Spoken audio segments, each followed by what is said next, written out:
Vamos a darle la bienvenida a nuestros invitados de esta noche, de este Hoy Nos Toca. Voy a presentar en primer lugar al diputado Torrielo. ¿Cómo le va? ¿Cómo está Pablo Torrielo? Buenas noches, Buenas noches, Nicolás. Buenas noches, Nacho. Nacho. Gracias por venir. Gracias Diputado por Cambiemos invitar. por la provincia de Buenos Aires, pero además productor agropecuario. Así que vamos a estar hablando también sobre este tema que es central hoy y siempre, creo, en la Argentina. Y le damos ahora la bienvenida a nuestro invitado que está aquí a mi izquierda. Gracias por venir también, Dipache. Un placer, un placer. Economía. Gracias. Por favor. Bueno, temas centrales durante la jornada de hoy, pero desde hace mucho tiempo centrales para nuestra sociedad, para la Argentina. Si les parece, empezamos por una de las cosas últimas que tienen que ver con el dato de la inflación. El INDEC dio a conocer hoy el dato de febrero, 2,4%. Si bien se esperaba una cifra alta, una cifra elevada para el mes de febrero, lo que llamó la atención, y es lo primero que le voy a pedir a Damián, es que la inflación núcleo es la que estaba muy alta, 2,1. ¿Qué es, para la señora que está del otro lado, para mí, para todos, la inflación núcleo? ¿En qué consiste concretamente? Claro, ¿qué pasa? La realidad es que esa inflación núcleo se tomaba como parámetro de si la inflación general, que por ejemplo este mes fue del 2,4%, la núcleo estaba distante porque no tenía el efecto de estacionales y regulados. ¿Qué significa estacionales? Bueno, por ejemplo, puede ser las frutas. En el sector agropecuario tiene una fluctuación estacional de precios. ¿Cómo dio estacionales? Dio abajo, 0,7% menos esa estacionalidad. Ahora, ¿cómo dio regulados? Bueno, 4,8% arriba. Y la núcleo, que justamente es la que no tiene efecto ni de estacionales en una punta, ni de regulados en la otra, dio alta, dio 2,1%. ¿Qué genera esto, Lorena? Bueno, que ayer el comunicado del Banco Central subió la expectativa de inflación sobre la núcleo. La núcleo, que estaba en el orden del 16,9%, el comunicado la subió a 17,1%. Es decir, claro, la expectativa respecto de, sin efecto regulado y sin efecto estacional, es que la inflación sea mayor. ¿Y cómo terminó la inflación general para ese reglamento de expectativa de mercado? Bueno, era de 19,6% y terminó el 19,9%. Por eso el Banco Central mantuvo la tasa de referencia en 27,25%. ¿no? Ahora nos vamos a ocupar de algunas cosas centrales respecto de lo que ocurre con el bolsillo de los argentinos, claro, cuando hablamos de inflación y cuando hablamos de este lugar de la economía. Pero quiero preguntarle al diputado, además de lo que se vivió en la jornada de hoy, con lo que estábamos compartiendo hasta recién con el informe del jefe de gabinete, hoy también fue central el tema de la inflación. Apareció allí, hubo muchas preguntas, hubo respuestas de parte del jefe de gabinete. ¿Cómo se trabaja desde Cambiemos, desde la Cámara de Diputados, y qué le pasa a usted en lo particular siendo productor agropecuario antes que político? Bueno, buenas noches, gracias por la invitación. No, con el tema de la inflación, indudablemente nosotros somos Poder Legislativo, no estamos en la cocina de lo que es el Ministerio de Hacienda. Pero lo que sí nosotros creemos que la tendencia es a la baja de la inflación, eso lo va a poder hablar después Damián, y eso es para nosotros lo importante.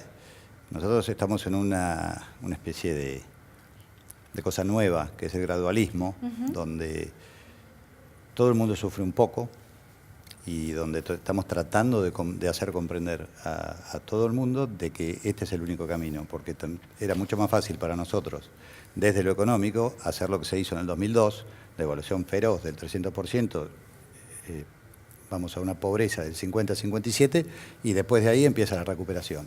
Bueno, nosotros estamos empezando con una recuperación donde el 2016 fue muy malo, 2017 hubo una recuperación, hay crecimiento, y estamos bajando impuestos, estamos haciendo todo a la vez, y eso nos va a llevar a hacer que sea muy despacito. Nosotros como productores agropecuarios, volviendo a otro tema, bueno, hemos tenido una inundación el año pasado, una sequía este año, pese a la inundación el año pasado, yo siempre digo que los años de inundación son muy buenos porque hemos tenido cosechas récord, y las sequías son muy malas. Y en este caso, puntualmente la sequía, me imagino que usted habrá hablado con sus colegas y con gente del sector agropecuario sobre el tema, se habla de una pérdida que es irreversible, independientemente de que lleguen las lluvias este fin de semana, por ejemplo, ¿no? Sí, ya estamos prácticamente en el fin de marzo, fin de la campaña, es una zona, puede atenuar un poco la pérdida simplemente, pero hay una pérdida importante. Que en la macro, que es lo que hablábamos con Damián justo antes de esto, en la macro no va a afectar tanto por la suba de precios, pero en la micro sí va a afectar mucho, porque va a haber mucha gente que no va a tener ingreso o va a tener muy poco ingreso. ¿Nico? Sí, desde la época de Pellegrini creo que se viene hablando de cuestiones de infraestructura respecto de lo agropecuario, porque tuvieron 2 sequías al hilo y se arruinó la economía de fines del siglo XIX. ¿Hay planes a futuro o concretos de, bueno, las sequías, el niño, la niña van a seguir existiendo y todo indica que va a ser cada vez peor? para evitar, para paliar esto? Porque cuando uno ve General Roca, medio del desierto, un lugar verde, dice, bueno, por ahí con un sistema de riego se pueden evitar esta situaciones. Sí, serían nuevas zonas. Serían nuevas a desarrollar. Hay un plan, el presidente Macri tiene un plan él quiere llegar a 5 millones de hectáreas con riego. Se está trabajando, está el Corfo, que es el Río Colorado, el plan del Río Colorado. Pero también ahora lo que se está haciendo es, ya vamos por la tercera reunión en el Minagro, en el Ministerio de Agroindustria. Estamos en la tercera reunión por el tema de seguros, eso para cubrir todo lo que sea productores. Porque la ley de emergencia no sirve, son 500 millones de pesos, prácticamente no alcanza con nada, es la facturación de una pyme. O sea, eso no sirve para nada. Y lo que se está trabajando en infraestructura es muchísimo en la provincia de Buenos Aires y en la Subsecretaría de Recursos Hídricos. Se están invirtiendo miles de millones de pesos. Solamente el río Salado, que afectaría 12 millones de hectáreas, y podríamos a partir de ahí empezar a trabajar con Córdoba y Santa Fe también para drenar toda esa agua y manejar esa agua. Con lugares donde haya reservorios, ahí se van a poner hoy 900 millones de dólares. Y en Bragado, que es la ciudad donde yo vivo, ya hay 1.500 millones de pesos para traer todo el agua del lado de Trenquelauquen, de todo el oeste de la provincia de Buenos Aires. O sea, no se hizo nunca nada. Y hoy se están haciendo un montón de cosas que va a llevar tiempo, que volvemos un poco a la parte como la economía. Todo va a llevar tiempo, no hay magia. Y nosotros lo que estamos haciendo es decir la verdad. O sea, acá pasó con el arroyo Maldonado. Se van a inundar 3 años, 4 años, pero va a venir la solución. Y hoy la solución está. Va a pasar lo mismo con el Salado. ¿Nacho? Cuando se habla de la crisis del campo por la sequía, también se habla de los costos que tienen que asumir los productores. Y me preguntaba, dentro de la agenda legislativa y de la Comisión de Agricultura, ¿se tiene planeado pedir alguna modificación junto con las comisiones que tiene el gobierno a su favor? ¿Se tiene planteado una agenda de modificación de las escalas impositivas? Digo, porque ayer se anunció una caída de los registros y fue bastante bien aceptado, pero los impuestos del campo, ¿qué es lo que se va a hacer desde el punto de vista legislativo? Bueno, en realidad, desde el punto de vista legislativo, nos comprende al sector agropecuario igual que a todos los demás sectores. Lo que ya se hizo antes fue eliminar todos los derechos de exportación de todos los cultivos menos soja, que era el 70% de recaudación, o sea que eso ahí hay una especie de engaño, entre comillas, pero se bajaron 5 puntos. El año pasado se había prometido bajar 5 puntos, por la situación fiscal no se pudieron bajar, el sector lo aceptó, no regañadientes, pero este año se está bajando 6 puntos. Es el primer gobierno que elimina los derechos de exportación en situación de crisis, porque además nos dejaron con una presión impositiva altísima, un déficit altísimo, él lo puede explicar mejor que yo. O sea, la verdad que nos dejaron en un brete con el cual deberíamos poder explicarlo mejor, pero creo que estamos saliendo bastante bien. Vamos a crecer 2 años seguidos, desde 2011 que no se crecía, y la realidad que tenemos una expectativa con esta suba de precios. Si podemos tener una buena cosecha el año que viene, el sector agropecuario, ya salió el Banco Nación y el Banco Provincia a asistir a todos los productores que tengan problemas de sequía, ya están con toda la batería, lo dijo ayer el presidente, ninguno, y lo dijo María Eugenia Vidal el lunes a la noche en la comida de inauguración de Expoagro, no va a quedar ningún productor sin que quede asistido. Introducía Nacho el tema impositivo. Yo quiero preguntarle a Damián acerca de este punto, porque digo, lo decía también el diputado, esto no corre solamente para el agro, sino que la cuestión impositiva es uno de los grandes puntos de debate y de cuestionamiento por muchos sectores, básicamente los industriales, los empresarios, etcétera. Lo veíamos en las últimas horas también con aquella pelea que parece ahora haber quedado zanjada. ¿En qué lugar se para el gobierno frente a esta situación con el gradualismo que también mencionaba el diputado de cara al futuro y a lo que vendrá en materia económica en la Argentina?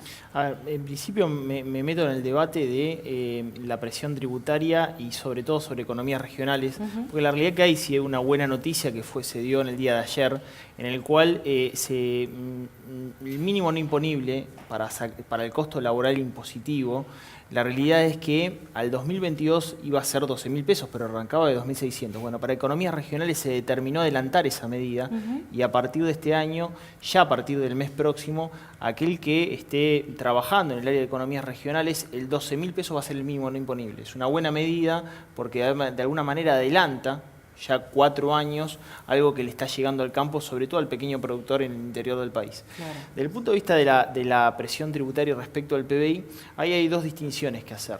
Es verdad que se bajó la presión tributaria, pero hay que sacar, por ejemplo, del año pasado, que es lo que se toma, el efecto que fue el efecto blanqueo. Cuando vos vendías la presión tributaria respecto del Producto Bruto Interno, obviamente la recaudación por el blanqueo fue por única vez. Entonces tenemos que ver cómo eso sigue evolucionando y cuánto podemos crecer en el Producto Bruto Interno para que esa presión realmente baje, ¿no? Ahora, en materia de gradualismo, el gobierno tiene un problema porque obviamente tiene un déficit fiscal y tiene un déficit financiero. Entonces, bajar claramente el gasto de shock es imposible si vos retirás impuestos. Y por otra parte está en una situación compleja porque necesita que las inversiones extranjeras lleguen, las inversiones extranjeras directas. Me parece que va a llevar tiempo, no es sencillo, y parte de los problemas inflacionarios que tenemos es por ese motivo también, ¿no? ¿Coinciden ustedes en esta cuestión del gradualismo y de que va a llevar tiempo? Te pregunto si ese tiempo es el tiempo que las sociedades también podrán soportar en términos de la espera para una mejora que les llegue efectivamente y demás. Digo, probablemente para algunos sectores este gradualismo tenga resultados más rápidos o más prontos o más visibles. ¿Qué pasa con la población en general? Bueno, para los hogares argentinos, mira, 2016 FMI Basindec dice que el poder adquisitivo del consumidor cayó 4,7%. ¿Qué pasó, Damián, en el 2017? Basindec, privados estuvieron 2,7% arriba de la inflación. Sector público estuvo paralelo. Claro, el problema es que ahora, en el primer bimestre, ¿con qué se encuentra con el gobierno? Que tiene que negociar paritarias con un escenario negativo. O sea, la realidad es que hay pérdida de poder adquisitivo en el privado y pérdida de poder adquisitivo en el sector público. Por lo cual, digamos, sí es real que comercio le genera una guía. Porque el año pasado que se decía, bueno, comercio fue el que inauguró cláusula gatillo, en realidad solamente el 9% de los gremios. Sobre los 23 gremios más importantes, solamente el 9% generó cláusula gatillo. ¿Cómo acuerda comercio? 15% con revisión, no con gatillo. Es diferente. Es diferente. Expliquemos la diferencia, porque es bueno que lo podamos contar. Básicamente el gatillo es 15% más la inflación excedente que se va a tener que acordar al cierre de ese periodo, y en el caso de revisiones se vuelven a reunir las partes y generalmente ¿qué es? Un no remunerativo o un adicional en relación a un compensatorio, pero no es exactamente lo que compensa la inflación. Claro. Por lo cual inaugura, son 1.200.000 trabajadores, otro escenario respecto de lo que quiere el gobierno. Pero la realidad es que el dato de la inflación de hoy para esa negociación no es bueno. Claro. Sí, Nacho. ¿Cómo hacemos cuando el gobierno se fija metas de inflación del 15% anual y en 3 meses se morfó un tercio de esa meta?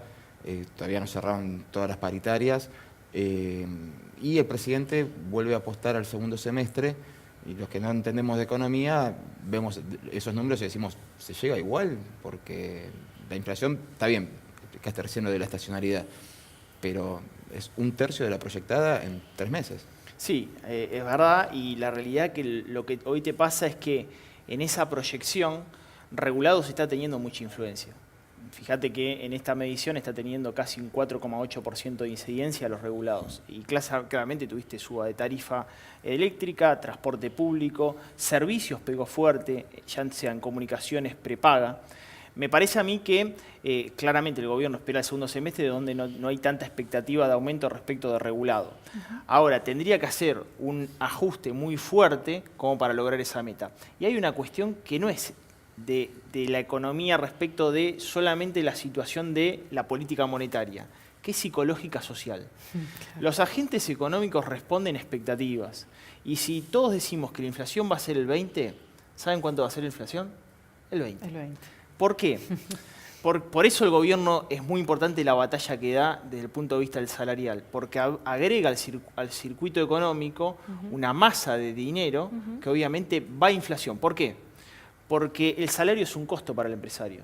Entonces, te lo puede decir Pablo, que está en el campo, cuando vos sabés que una paritaria va a ser el 20%, vas a adelantar el costo porque si no lo vas a padecer vos. Entonces, eso deriva a precio y eso genera que, obviamente, la inflación, la expectativa de inflación de todos los agentes económicos, primero privado, pero después hogares estén en esa confluencia. Claro. Por eso, cerrar paritarias al gobierno es la única forma que tiene de apretar cuando no está teniendo otra posibilidad de hacerlo, ¿no? Quiero preguntarle al diputado Torello por lo que significa, después del inicio de su actividad política, el regreso a Bragado, a su pueblo, a la gente que probablemente lo haya votado y a esa realidad que le tocó vivir a lo largo de prácticamente toda su vida. Digo, en este sentido y en el reflejo de estas realidades que venimos hablando con Damián, ¿qué es lo que le dice la gente de Bragado o la gente de los lugares que recorre? Sí. Bueno, primero una aclaración.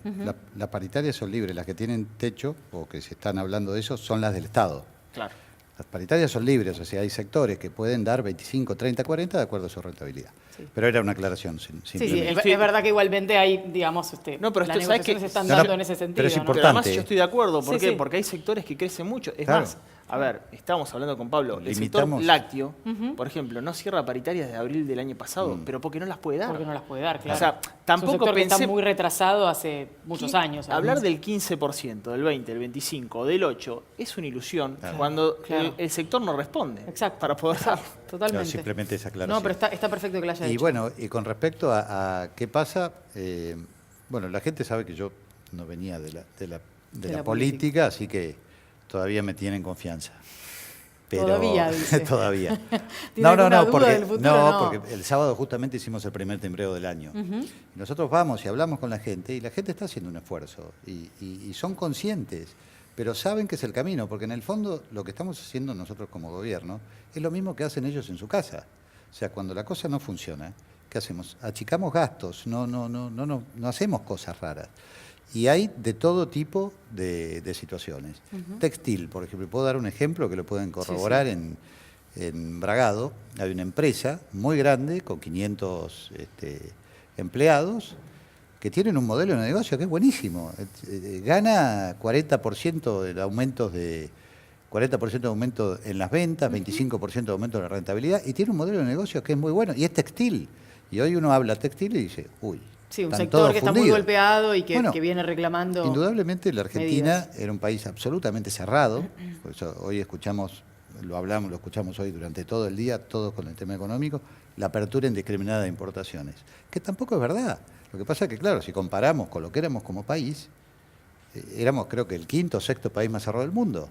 Teníamos creo que el comercio con el 8 o el 9% del PIB mundial. Chile tiene el 80%. Chile comercia con el 80% del PIB mundial. Si nosotros queremos tener una mejora, la mejora nunca va a venir de vivir con lo nuestro, como lo hemos hecho durante no sé cuántos años.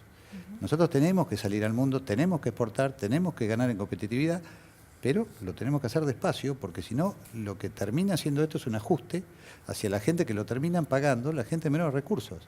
Entonces, y la gente eso hoy lo está entendiendo y nosotros lo hablamos permanentemente, se quejan de las tarifas, es verdad, se quejan de las tarifas, pero por otro lado dicen, no aflojen. En la cuestión tarifaria, que es lo que planteaba recién el diputado, lo primero que se dijo y se mencionó por parte del gobierno era que había una necesidad de poner, si se quiere, negro sobre blanco respecto de lo que se pagaba, en muchos casos, y digámoslo también en la Ciudad de Buenos Aires, a veces pagábamos por el servicio de luz una cantidad irrisoria, Se sigue ¿no? pagando Era poco. algo, era... Seguimos sigue pagando, Sí, sí, digamos. al lado de lo que se paga en el resto del país, es verdad que se sigue pagando cifras irrisorias, es verdad. Pero digo, en esta cuestión de poner negro sobre blanco respecto al tema de las tarifas, ¿en qué lugar estamos? Porque digo, no sé si hay mucho margen para que esto siga en ascenso. ¿Están ya las tarifas en el precio que tienen que tener? El ministro Anguren no dice eso. Digo, ¿a camino a dónde vamos con ese tema? Mira, cuando analizás la situación del consumo en el mercado interno, que es muy importante porque el consumo en el mercado interno representa el 75% del PBI, claramente hay una derivación de gasto disponible de ingresos de la familia a servicios respecto de bienes. Entonces, ¿hay mayor margen con esta situación? Y no, menos en una situación paritaria. ¿Cómo estamos en el escenario? Bueno, está mucho mejor. Hoy tenés que hablar de que en el caso de energía eléctrica, con esta nueva tarifa va a estar en el orden del 25% solamente de subsidio, en el caso del gas del 35%. Y a mí me parece una medida buena la del agua. A mí me parece que pasar de metro cuadrado a metro cúbico es buena. ¿Por qué? Porque la realidad es que, si bien hay muchas quejas, y el plan del gobierno es llevar por lo menos a 25% domiciliario con medidor al 2020, al 2022. La realidad es que pasa que, por ejemplo, hay un uso intensivo del agua, por ejemplo, en el sector comercial, como puede llegar a ser un vivero, Claro. que pagaba por metro cuadrado, y un estacionamiento, un garage con una canilla, pagaba por metro cuadrado. Entonces, ahora al tener un medidor, el garage va a ser mucho más rentable esa operación, y el vivero, que hacía uso intensivo de un recurso, va a poder derivarlo a precio si es necesario, porque vive de ese uso intensivo del recurso. A mí me parece que es una buena medida. Me parece que donde va a quedar peor es en transporte público. ¿Por qué? Porque hoy para junio, que vamos a estar con un boleto de 10 pesos, el boleto debería estar costando 19,60, porque obviamente les tenés que sumar la inflación del periodo. Entonces, volver a pegar sobre boleto en el segundo semestre con lo que puede llegar a derivar inflación en el segundo semestre, claro, yo creo que va a ser una decisión poco política. Pero ojo que Dietrich, cuando presentó la nueva tarifa de servicio de transporte público, no descontó que haya un aumento de transporte público en el segundo semestre. Estamos sobre el final de esta entrevista. Quiero la reflexión final de cada uno de ustedes. No puedo dejar de preguntarle por lo que fue la jornada de hoy. Antes de entrar en el aire se lo preguntábamos, la presencia del jefe de gabinete. ¿Cómo vive en estos momentos? Usted ya es diputado hace un tiempo, pero ¿cómo viven estas presencias en la Cámara de Diputados cada mes por medio, después irá al Senado, con el jefe de gabinete allí y con lo que ocurre entre los diputados y el jefe de gabinete? Sí, bueno, es un poco... Bueno, primero que es muy bueno que el jefe de gabinete, yo lo escuchaba hoy a la diputada Camaño, diciendo que le faltaba el respeto a los legisladores, a esta Cámara, el jefe de gabinete, y yo creo que el respeto se lo da y se lo demuestra el jefe de gabinete yendo cada 2 meses. Eso es respeto. Después, si estamos de acuerdo, es otro tema. Pero la realidad es que la falta de respeto fueron los anteriores jefes de gabinete que no iban nunca. Eso es falta de respeto. Nosotros creemos que no. En eso yo lo apoyo al jefe de gabinete. Y la verdad que se vive, bueno, obviamente cuando hay algunos de los que hacen preguntas y cuestionan un montón de cosas, uno dice, bueno, ¿dónde vivían esta gente? Fueron los que gobernaron durante 12 años y me hablan de inflación, de despidos, que Chilov, el primer año que Chilov en 2014, 400.000 despidos hubo, 399.000 para ser más exacto. Y hoy habla de que hay despidos cuando no los hay, porque además está todo puesto en el Ministerio hablan que son monotributistas, etc. Bueno, discutamos lo que quieran. Pero el país está creciendo y estamos bien. Y con respecto a eso lo vivimos... hablan ellos. En realidad nosotros hacemos pocas preguntas, las preguntas las hace la oposición, justamente nosotros creemos que eso es para eso. Y que fueron muchas, por cierto, más de 1000. Que fueron muchas, sí, son 1000, después las que no llegan las responde por escrito, pero la realidad que a mí me parece que es muy bueno todo esto y es muy sano que se pregunte todo y indudablemente lo que uno termina sabiendo o entendiendo es que todavía hay muy poca propuesta de la parte de oposición, sobre todo la más dura, que es el kirchnerismo. Pero la verdad que hablaba con Damián y con Nicolás en algún momento, que la idea es que tratar de que puedan haber propuestas y las hay, con una parte de oposición las hay, y vamos a tener un año interesante y de mucho trabajo. Diputado Pablo Dorrego, muchas gracias por haber venido. Muchísimas gracias por la invitación a todos. Un placer. Por haber estado aquí.